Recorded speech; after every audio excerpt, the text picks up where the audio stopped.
La galerie, c'est avant tout un lieu d'une certaine façon presque communautaire.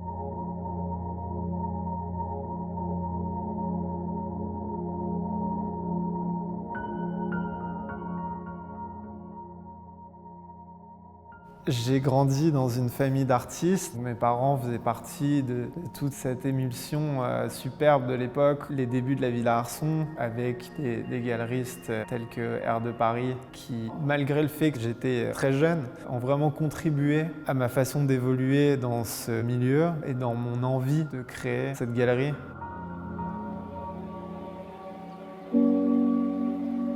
Nicoletti a une vocation dans notre façon de travailler avec les artistes, à vraiment donner un maximum de liberté aux idées et aux pratiques de chacun et chacune. La scène londonienne aussi, il a toujours eu un sens de liberté plus prononcé dans la façon d'aborder certains sujets.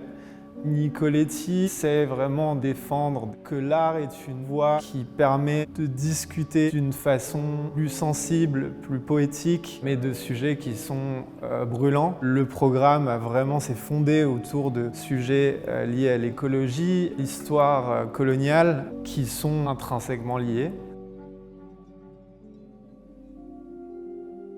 Et donc naturellement, en grandissant, en arrivant à Londres, j'ai commencé à nouer des liens jusqu'au moment où j'ai eu envie de matérialiser ces relations à travers cette galerie qui a permis de commencer à supporter de façon plus concrète les artistes avec qui je travaille. Et la mentalité, disons, londonienne me semblait plus proche de mes idées.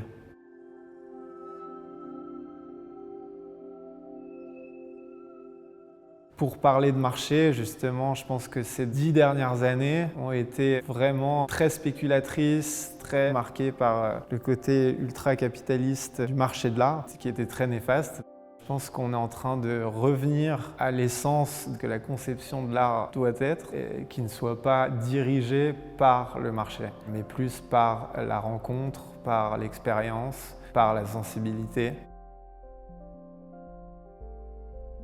J'ai évidemment l'ambition que la galerie se développe à des niveaux supérieurs, mais je pense que c'est important pour moi de garder un esprit familial. Parce que je pense que c'est un lieu d'échange, c'est un lieu de soutien. Il est important, tout en grandissant, de garder ces valeurs de façon intègre et de ne pas se disperser et se laisser embarquer par certaines idées, certaines façons de travailler qui s'éloignent de ce qui m'intéresse dans ce métier.